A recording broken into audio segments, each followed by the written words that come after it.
It appears my husband has fallen under some devilish influence. I've made the decision to transfer ownership of this house to Susan. Should anyone oppose me, be prepared for the possibility of divorce. My husband intends to bestow our home, registered under my name, to the spouse of our eldest son, a true harpy who should vacate immediately. This conniving wife has manipulated my husband to her advantage, but I shall reclaim what's rightfully mine. I find it rather amusing, really. I can easily manage the monthly mortgage of $1,800 on my own. As it seems, even my eldest son has aligned with her. Well, I no longer hold any sentimental attachment to this decrepit abode. I shall relocate elsewhere. Rest assured, all three of you will face the consequences. Prepare yourselves. My name is Grace, and I am 60 years old. I hold an executive position in a prominent corporation. I reside with my husband, Robert, who is 2 years my junior. Just last year, we embarked on renovating our ancestral home in anticipation of our future. Built by my father, the house had aged considerably and required updates to accommodate our advancing years. However, due to our age and the extensive renovations, the loan amount is somewhat burdensome at $1,800 per month. However, the loan amount is well within our means, and I've been assured of its approval given my executive position in a major corporation. Interestingly, Robert, my husband, manages a small restaurant earning less than me, which seemingly facilitates my loan application process. Yet, solely relying on my income to repay the loan would pose challenges. Although the house originally belonged to your father and is now in your name, I can't help but feel guilty. Would you be able to cover the entire loan amount? In return, I'm more than willing to increase my contribution towards our living expenses. We jointly deliberated on the decision to renovate, and the transformation of our home is nothing short of remarkable. Its newfound beauty and comfort are almost surreal. Renovating the very house I grew up in brought me immense joy, fostering the hope of a lifetime within its walls.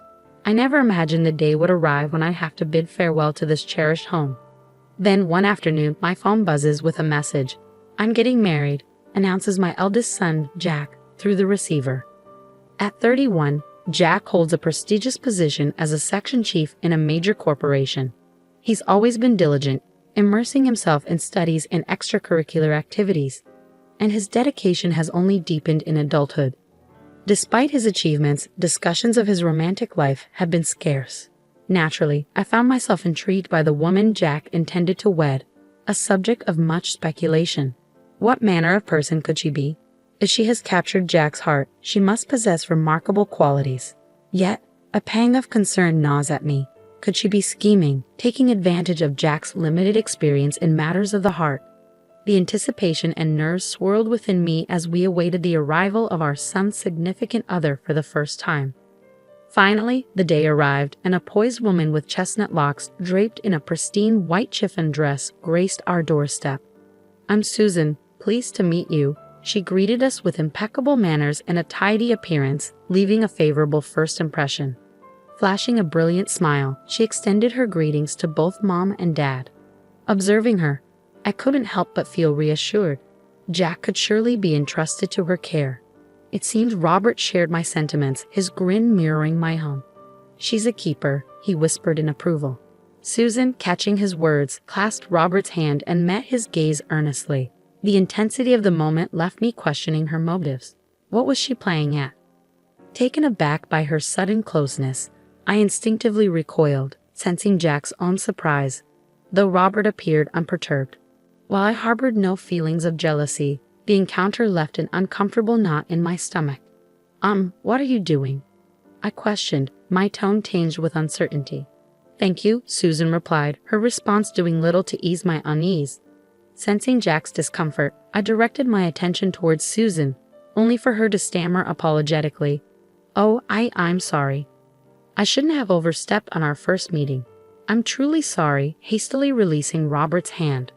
I often hear that I lack awareness of personal space. It's never my intention to cause offense. I just end up doing it. I'm really sorry. Despite her sincere remorse, I couldn't help but feel taken aback by her behavior, a stark contrast to my initial positive impression. But Jack is absolutely smitten with her, even with her unconventional behavior, Robert interjected, his tone tinged with fondness. Susan's lack of personal space is actually one of her endearing qualities. She's the one who took the initiative with me despite my shyness around women. Thanks to her, I've been able to open up and envision a future together. Seeing Jack, who's usually quite introverted, transform like this, well, I trust him in your hands. Despite my initial reservations, I came to realize that Susan was indeed a kind-hearted person. With my approval granted, their wedding plans swiftly fell into place, culminating in a joyous ceremony just a few weeks later. From the depths of my heart, I wish them nothing but endless happiness. 6 months into their marriage, upon returning home one evening, I was greeted by an unexpected sight. A pair of women's shoes sat at the entrance, and in the living room, I found Susan. "Ah, welcome back, mother-in-law." She greeted me cheerfully amidst the scattered remnants of a drinking session. Puzzled by the scene, I couldn't help but inquire, "What's all this? Why the impromptu party without Jack?" Curiosity piqued, I sought an explanation. Well, on my way home from work, I ran into Susan. She expressed a desire to bond, so we opted for a drink. With payday still out of reach, we thought home was the best venue. Robert explained, his tone tinged with amusement.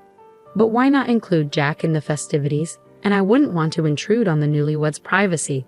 They could have simply enjoyed a drink at their own place, I countered, tilting my head in confusion. It could have been fine at our place, but our home is a bit of a mess right now, Susan confessed, her words slightly slurred from the effects of the drinks. But why drink here together? Why not invite Jack? I pressed, puzzled by the unconventional gathering. Having a daughter-in-law visit her in-laws for drinks while they're newlyweds? It's a bit unusual, I remarked, scanning the room for any sign of Jack's presence. Jack's swamped with work, you know, and I've been pulling overtime shifts. It's just so lonely. Susan's voice cracked as tears welled up in her eyes.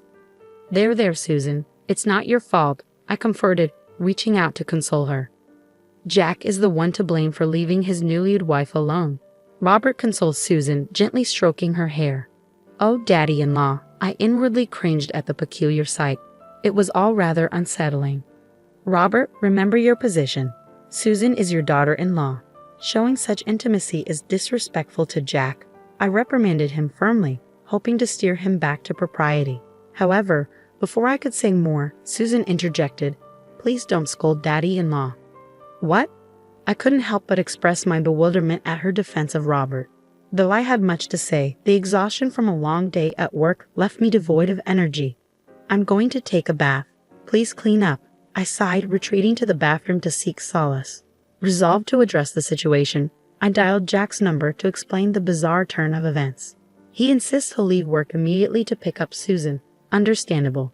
Susan may be a tad eccentric, but Jack's willingness to drop everything for her speaks volumes about their bond. Still, I can't shake the feeling that life with her post-marriage might be a tad challenging. Despite my uncertainties, I resolve to offer Jack some marital advice when he arrives. Lost in contemplation, time slips away as I soak in the tub. Feeling a bit woozy, I make my way to the living room, expecting to find Jack ready to escort Susan home. To my surprise, Jack, despite being the designated driver, is indulging in a drink. Jack, you drove here, right? You shouldn't be drinking, I gently remind him, only to be met with a cheerful, tipsy response. Susan wanted a drink, so I thought we'd make a night of it, Jack explains, his words tinged with joviality. While I'm relieved my son will be staying the night, the presence of the daughter-in-law who's left a less than stellar impression gives me pause. Suddenly, a sense of bewilderment washes over me. Eh? I stammer, genuinely puzzled. But before I can protest further, Jack, already well into his drinks, interjects, "You know, I could drive you guys home." I don't want Susan to overstay her welcome. Despite my fatigue, I offer to chauffeur them home. However, Jack, ever the gracious host, insists, No, I feel bad. Why don't you join us for a drink? I'm rendered speechless. Something feels amiss. Suddenly, Susan flashes a mischievous grin. It's as if she's mocking my confusion. It's just my imagination, right? I try to convince myself it's a misunderstanding. Little do I know, her elaborate scheme has already begun unfolding. The following day, Susan returned, her apologies pouring forth like a flood. I'm truly sorry, she insisted before promptly leaving. I felt a sense of relief wash over me, as if a tempest had finally passed. However, Upon returning home that same evening, I found Susan once again present, with no sign of Jack in sight. A wave of despair crashed over me, though the circumstances differed from the previous day. I apologize for disturbing you once more, but I felt compelled to offer my apologies, Susan expressed, presenting me with a box of sweets. I got carried away. My mistake, Robert chimed in, his remorse palpable. While somewhat irksome, their display of contrition signaled a genuine effort to mend their ways. I forgive you. Thank you, I responded, sensing Susan's discomfort and appreciating their attempt at reconciliation. With that, Susan ceased her visits, sparing me further interaction. To be honest, I was relieved. I had no desire to engage with her any longer. Or so I thought, until one fateful day when Robert approached me with a solemn expression, signaling he had something important to discuss. As I pondered what it might entail and remained in the living room, Jack and Susan returned home. It's been a while, I greeted them, only to be met with silence. Perplexed, I wondered if they hadn't heard me. Suddenly, Robert's voice shattered the silence, declaring, I'm giving this house to Susan. If you object, we're getting a divorce. My mind reeled in disbelief. What was he saying? I couldn't comprehend his sudden proclamation. Mother-in-law, please leave, Susan interjected, her words plunging me into chaos. What? What does that mean? I demanded, my thoughts spinning. Hold on, why are you giving the house to Susan? I pressed Robert for answers, but his response only deepened my confusion. You've been bullying Susan all this time, he accused. Bullying? That's absurd, utterly baseless, I protested, struggling to make sense of the accusations hurled my way. But no matter how vehemently I argued back, Robert wouldn't listen, so shut up. Susan's words hit me like a slap in the face, explaining why she had been in tears, unable to return home until now. Robert's shouting only intensified, while Susan's tears continued to flow. How had things spiraled to this point? Suddenly, Jack chimed in, his voice laden with disbelief. I never imagined my mother would stoop to this. It's beyond messed up. The more I denied the accusations, the more enraged they became. Susan's tears seemed endless. That's it. I'm divorcing you. Leave now. I'm staying here with them, Robert declared firmly. Why should I give my house to Susan? I demanded, incredulous. In response, he shot back, because Susan is deeply hurt. Ordinarily, we demand compensation, but I believe there's a better way. By taking away your prized possession and giving it to Susan, it'll inflict the appropriate amount of damage on you, don't you think? I didn't bully her. Why should I be the one suffering? Besides, Susan quit her job when she got married. There's no way she can afford an $1,800 loan, I argue. Robert's response comes swiftly. Don't worry. We'll put the title in Jack's name. With his salary and his previous employer, we can make the change right away. Despite his assurances, I remained skeptical. Changing the title is no small feat, especially with the loan in place. It's not as simple as just flipping a switch.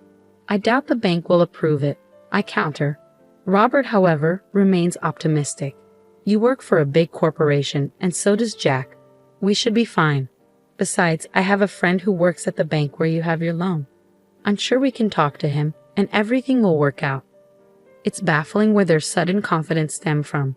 That's right, an $1,800 loan is a breeze, lol. Jack, emboldened by Robert's assurances, now stands firm in his conviction that I must relinquish the house. Despite my repeated protests, insisting I hadn't bullied Susan and thus wouldn't give up the house, they remain unmoved. Every objection I raise only ignites another heated argument. This is too much, I mutter, growing weary of the ordeal. Through her tears, Susan finally speaks up, her voice trembling with emotion. Mother-in-law, for the sake of this child, please, she pleads, gently caressing her belly. My heart skips a beat as the weight of her words sinks in. No way, Mom. Susan is pregnant, Jack interjects, dropping the bombshell. Given her fragile state, the stress might lead to a miscarriage. So please, reconsider, he urges.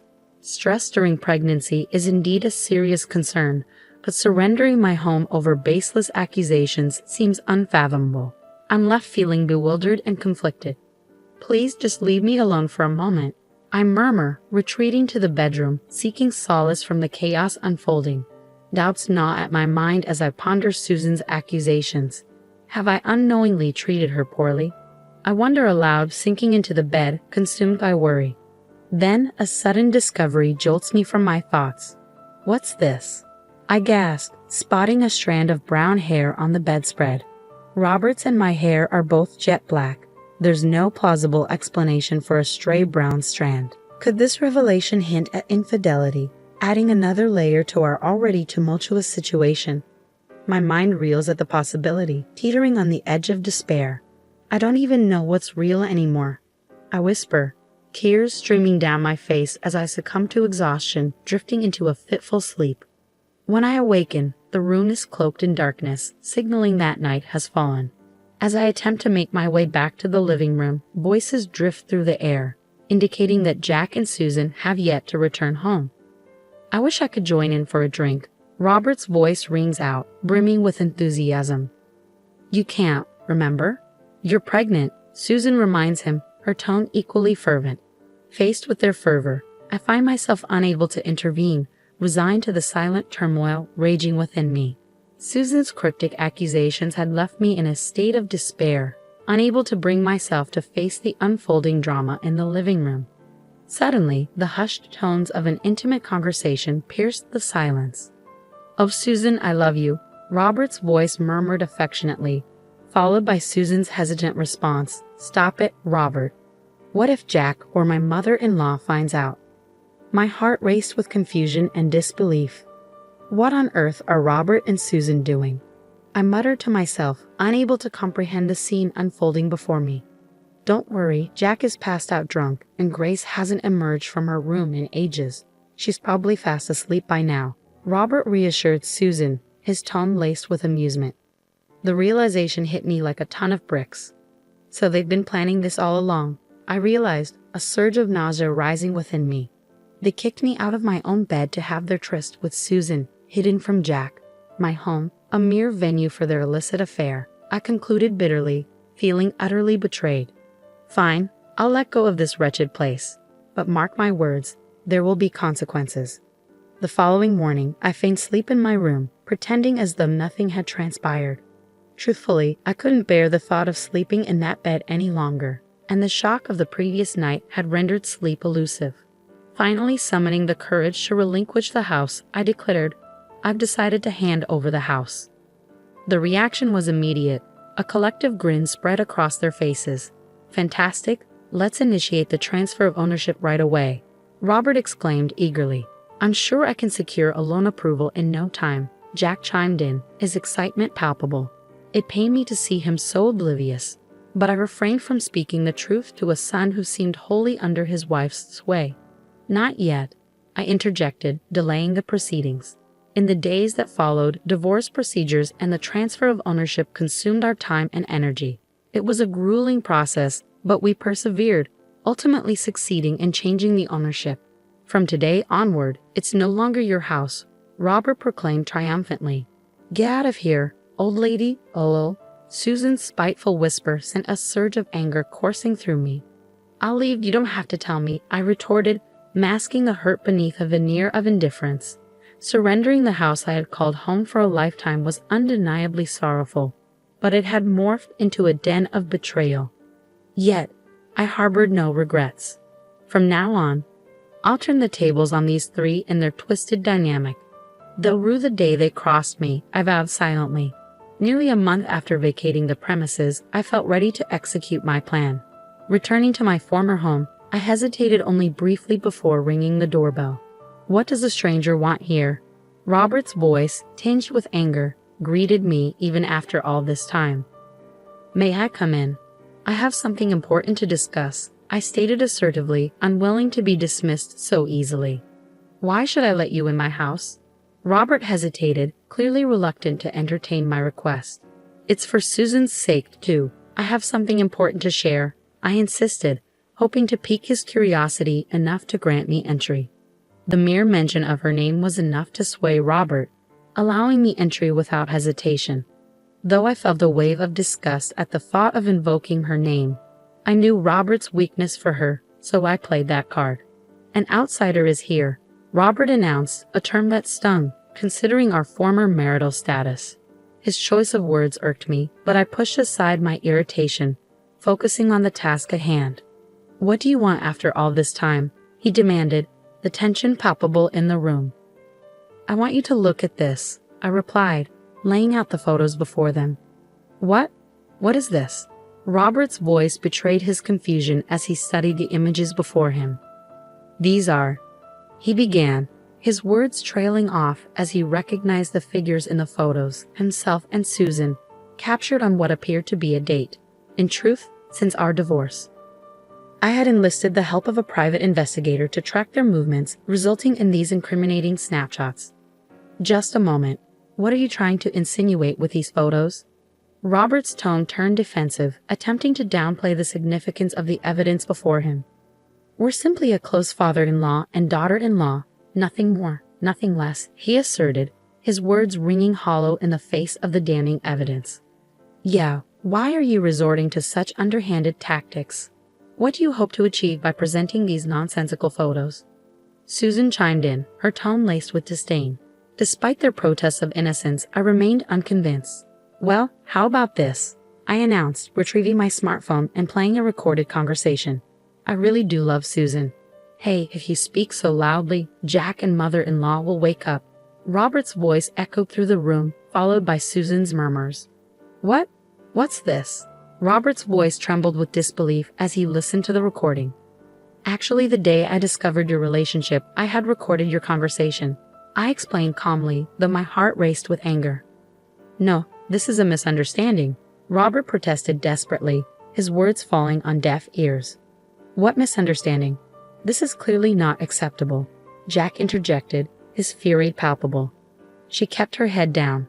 I added, deciding to stoke the flames further. "Listen, I hate to ask, but who's really the father of that baby in your belly?" I pressed, watching as Jack's complexion turned ashen. "Is it with a dad?" Jack's voice quivered with fear. "No way, my father-in-law was pulling out every time." Oh, Susan's words trailed off, a realization dawning upon her too late. "You just admitted it, didn't you? You just admitted it." Robert and Jack erupted into shouts, their anger boiling over. In the chaos that ensued, they ended up wrestling with each other, their scuffle abruptly interrupted by Susan's cry of pain as a cramp seized her stomach. "I've been saying this all along, haven't I? I haven't been bullying Susan. Could it be that you were lying just to drive me away, to manipulate Jack?" I interjected, my voice laced with frustration. Jack recoiled in disbelief. "You're kidding. What the hell? That's just messed up with you guys," he exclaimed, his trust shattered. Unable to trust even my own mother, I watched as Jack grappled with the betrayal, his sense of guilt palpable. "Now that you understand all this, spill everything," he demanded angrily, his gaze fixed on the two culprits. Reluctantly, they confessed, revealing, "We have enough evidence. Here, are we going to court?" The mere mention of the word court seemed to loosen their tongues, and they began to speak.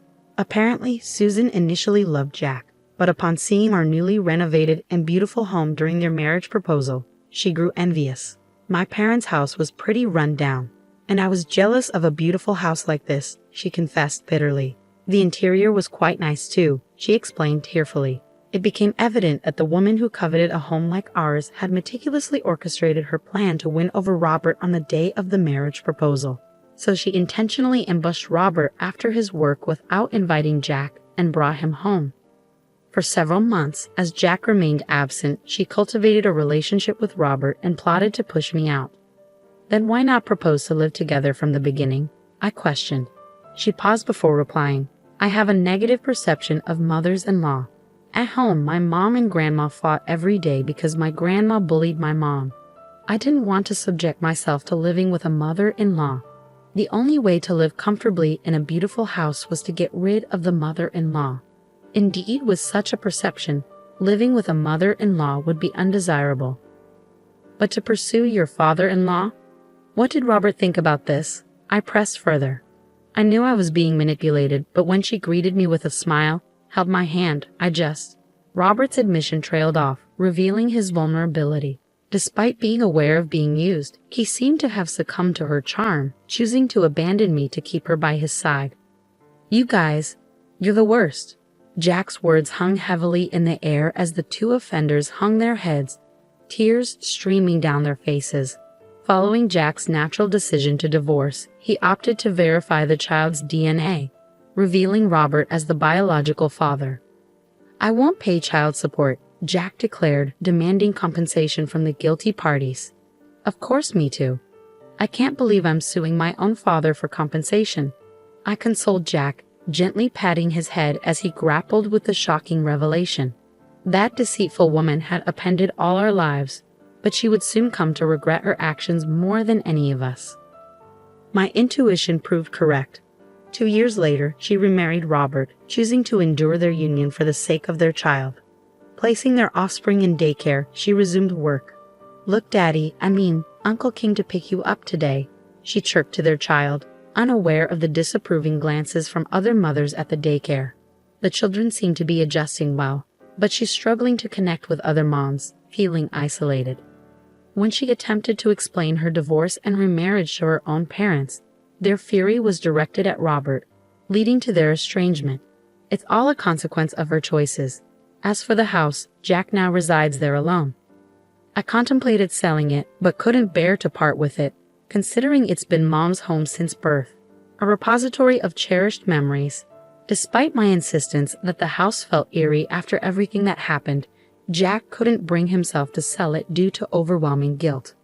Perhaps influenced by my constant aversion to the house, Jack arranged for it to be professionally cleaned and cleared out of all remnants of Robert and Susan. Despite his efforts, Jack felt remorseful, acknowledging the pain he caused Mom. Even though it was because of that woman, I did something terrible to Mom. "I know you probably won't forgive me, but please visit me or come to the house on a whim, and let me show you some devotion," he pleaded, offering me a ticket for a hot springs trip. Though I'm not ready to forgive him just yet, Jack's remorse has touched me. I'm considering taking steps to rebuild our parent-child relationship to what it once was.